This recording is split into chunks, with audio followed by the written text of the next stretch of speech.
with the help of a lot of supporters, are launching the Baba Omojola Socialist Memorial Library today.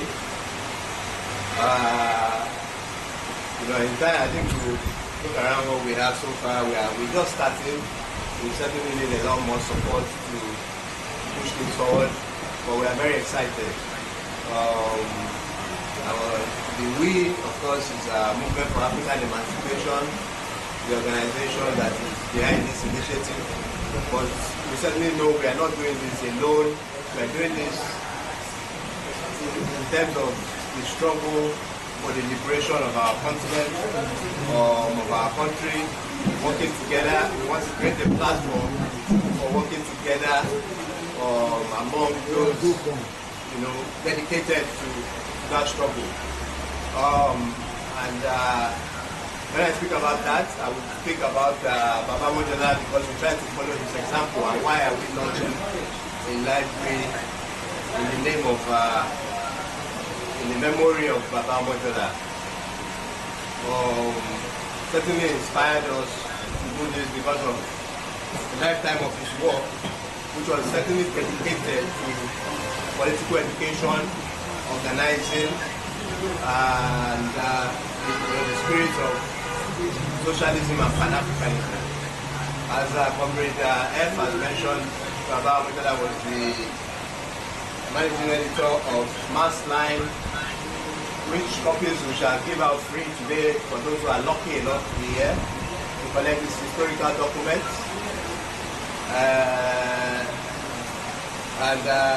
These are only small snippets of the work of Baba Omojola. We launched a library in his name because in his own practice, he had a library which he called the Frederick Engels Memorial Library. And he collected a lot of books in his time, and we felt it would certainly be, rather than keep these books away, these books have been locked away for 10 years, they have been damaged by water, termites. Some books were carried away by the SSS some time ago, where Baba was alive. So a lot of things have happened to but whatever remains, it will be a waste to hide away somewhere.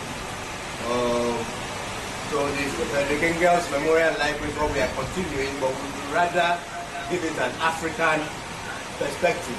While Baba was happy to have a library in honor of Frederick Engels, we feel it's more appropriate to go back to our African roots and look at the kinds of people who were leaders of struggle in our country and our continent. So we are renaming that library the Baba Omojola Socialist Memorial Library.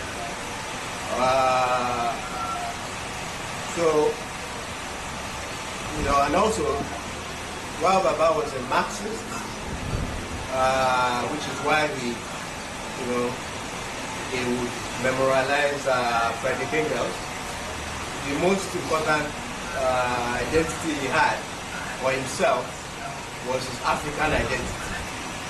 He was first and foremost an African, and everything he did, whatever the theory was about standing for Africa. So in the very beginnings of his life in struggle, it was around the campaign for South Africa, Southern Africa liberation that the struggle began. He was involved in the struggle for the freedom of Algeria from French colonialism, and essentially it was primarily Africa that was his concern. So I was continue to speak a bit about Baba Omojola. I will come back to what we are going to achieve, what we aim to achieve with the library.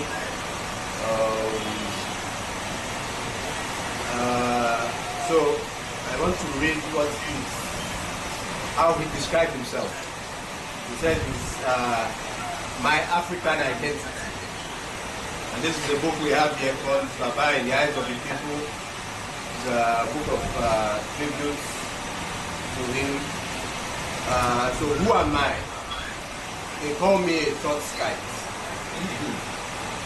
This implies that I endeavor to be an internationalist practicing the precepts of permanent revolution. For this, I had partaken of undertakings in some struggle for transformation of society and the environment around the bit of Africa, Algeria, Nigeria, and Southern Africa to be precise. Professionally, I am an economic consultant, exhibiting my intellectual pretensions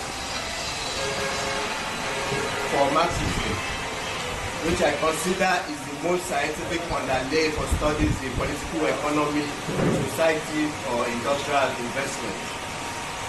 The father that raised me compacted his duties as canon emeritus of the Anglican Diocese of Ibadan with a collection of traditional herbal remedies. A hunter of the wilds, Ajibola, born on the last day of the Yoruba Civil War, 23rd September 1886, composed indigenous music for piano. His grandfather, Oluwide, and by the way, Baba Omojola used the pen name Baba Oluwide. We have books here, people will say it's called Baba Oluwide, not Baba Omojola. For example, we have Imodu, a biography of Imodu. I'll speak about this as well. Political history of Nigeria, written by Baba Oluwide. So Baba Omojola believed in his ancestors' way of life. So he went back to his grandfather's name. That's why he was also called Baba. Baba Rinde. Baba came back. That is his father from his father's father coming back, and he believed and acted in the ways of his ancestors. So he took the name Baba Oluwide as his pen name. So that was his grandfather, his great grandfather. So his father's grandfather, Oluwide, joined ranks with Kurumi, the Ààrẹ Ọ̀nà Kakanfò, Field Marshal of the Yoruba, when the Ààrẹ affronted the Aláàfin, the premier monarch of the Yoruba, against his breach of the traditional law of succession to the throne. They were trounced when the superior Ibadan army raised Ijaye to the ground and scattered the settlement. Kurumi immersed himself inside the Ogun River as defeated the field marshal. My grandfather Ajala, a weaver and gunsmith, picked up the bits and pieces, tracing his roots back to New Ijaye in Abeokuta with his wife's students and tools by the close of the 19th century. Though absorbed in my addiction for the gains of Western civilization in technology of ballet, I am in revulsion of its romance with individualistic human rights. Communal well-being supersedes for me as an African. I consider myself a humanist. Yet I am an advocate of the excellence of Yoruba ethics rooted in Ifa, the epistemology of the Yoruba, and over there we have the Odu Ifa, which is something that Baba took quite important in his lifetime. This is right there. We have some books on Ifa here as well. Ifa teaches me the body of Yoruba knowledge about the supernatural, nature and society. I relish the symbiosis of the West and Africa in jazz music. But the heartbeat of my being is the combination of indigenous African music with the essence of community aboriginal life. This is what I believe is responsible for me and most of my countrymen remaining aloft despite the deprivations brought by the Arab and transatlantic slave traders, plus the pillage of the black neo-colonialist brigands who now rule our region. So that's about Baba.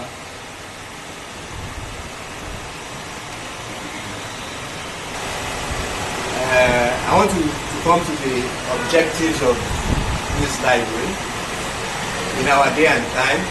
We are not just talking here about history and the past, but what are we doing in the present? What is the value of this? Because the most pressing concern for us is what was termed the black neo-colonialist brigands who are now ruling our country and our continent. We are living in very difficult and interesting times. I know for those who have managed to come to this program today, will not have had an easy journey because those who rule us on the behalf of their colonialist masters have decided that fuel must be very expensive in our country, so people can hardly afford to move about. Right now, people are struggling to find food to eat, to survive.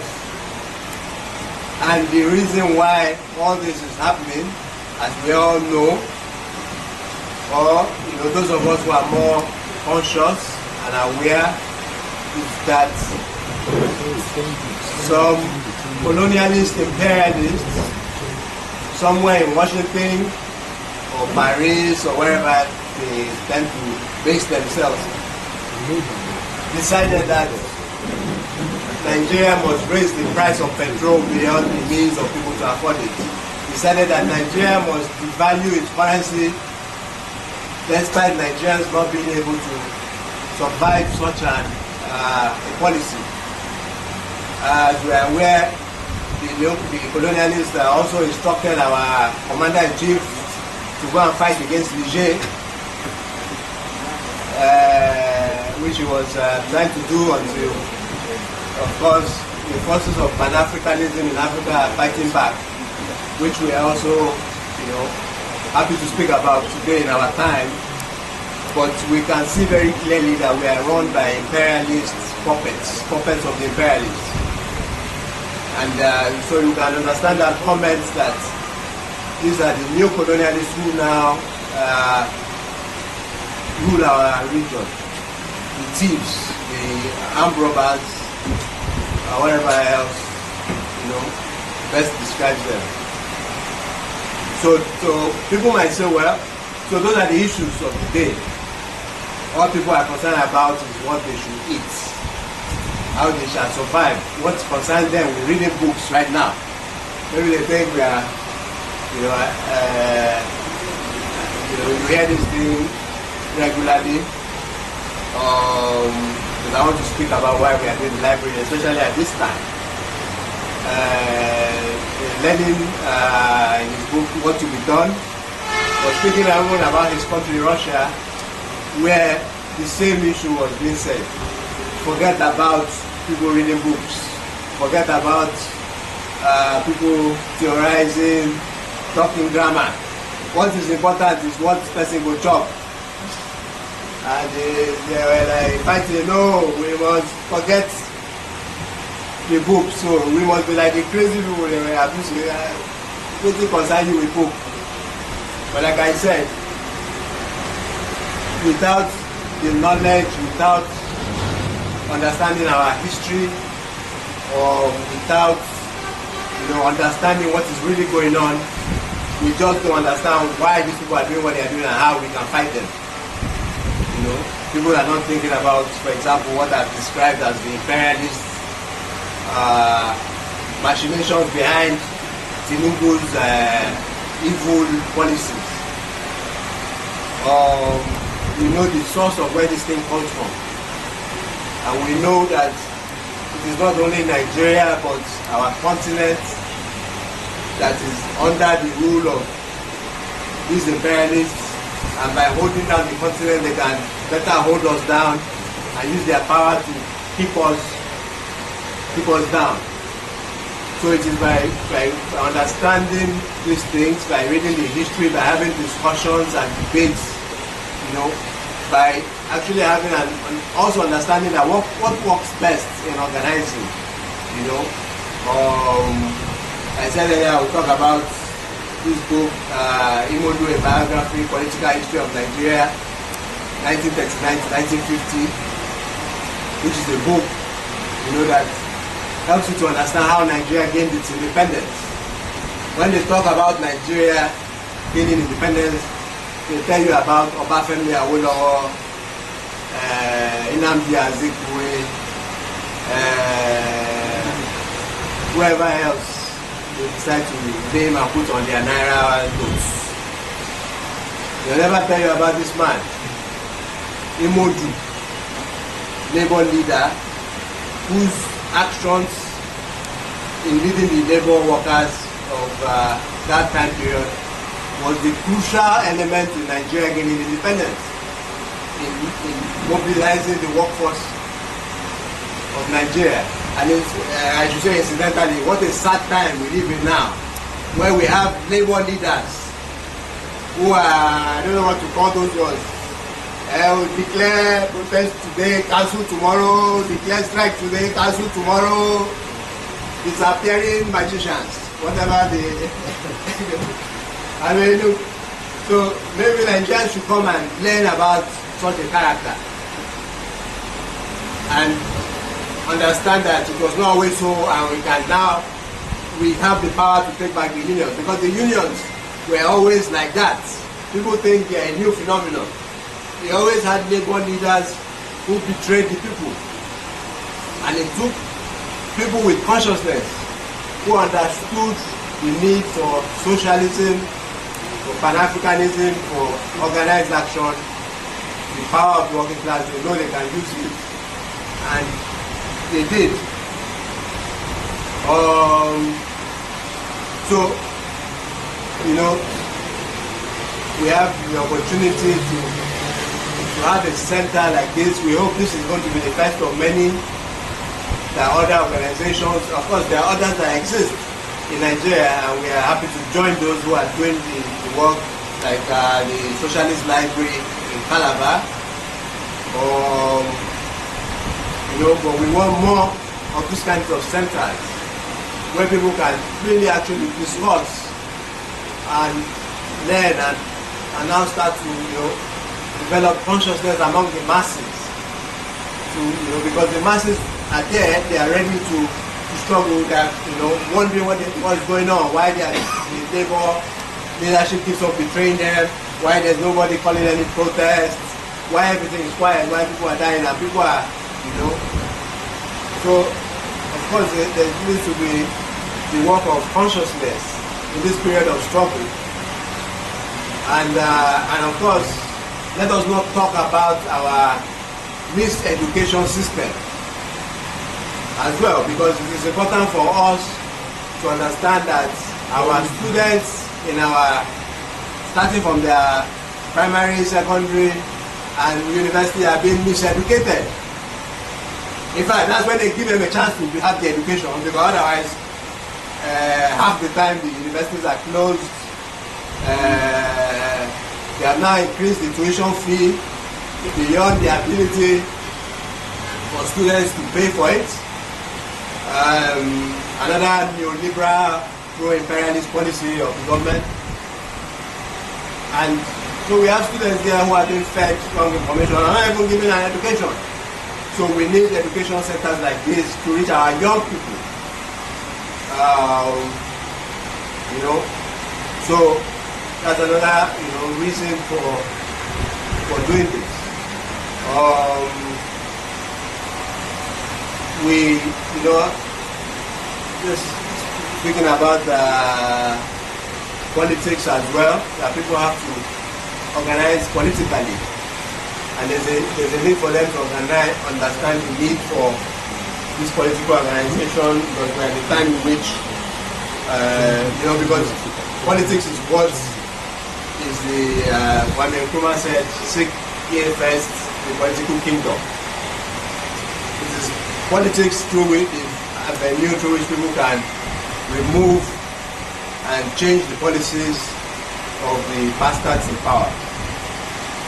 And, you know, like, speaking again about, you know, what Baba Omojola, there was always that active involvement in politics, in different political formations, that we have a lot of history here that people can learn about.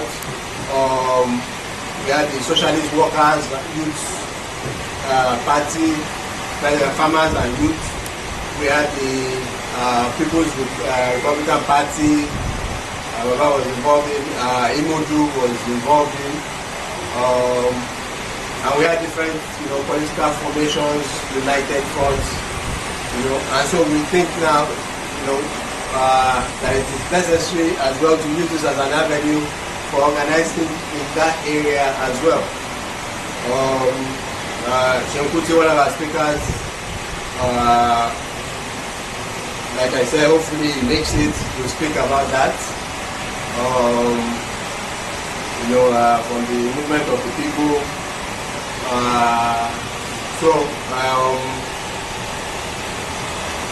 So the theme actually we want today to be about is the role of political education in building or developing a movement in our times.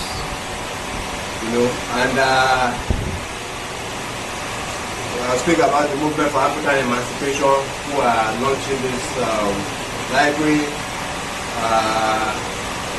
I've spoken about why we are doing it. The movement for African emancipation was formed in 2019.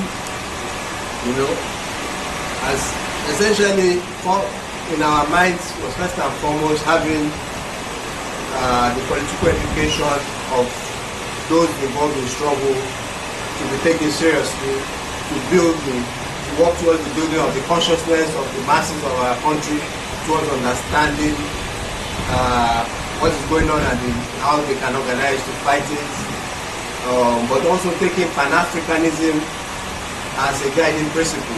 And by Pan-Africanism, we don't mean just say you have a love of Africa and African past, African history, African culture. We've always found that the best lovers of African culture, African food, African language are in fact the neo-colonialist puppets. They know how to dress the best way, they know how to eat the best food, talk the best way. That doesn't mean much. We do understand that for Pan-Africanism we must be socialists and we must be revolutionary. We follow the footsteps of leaders such as Kwame Nkrumah, Sebutore, and yes, we follow the principles of Marxism insofar as they apply to our continent, just as Baba Omojola did.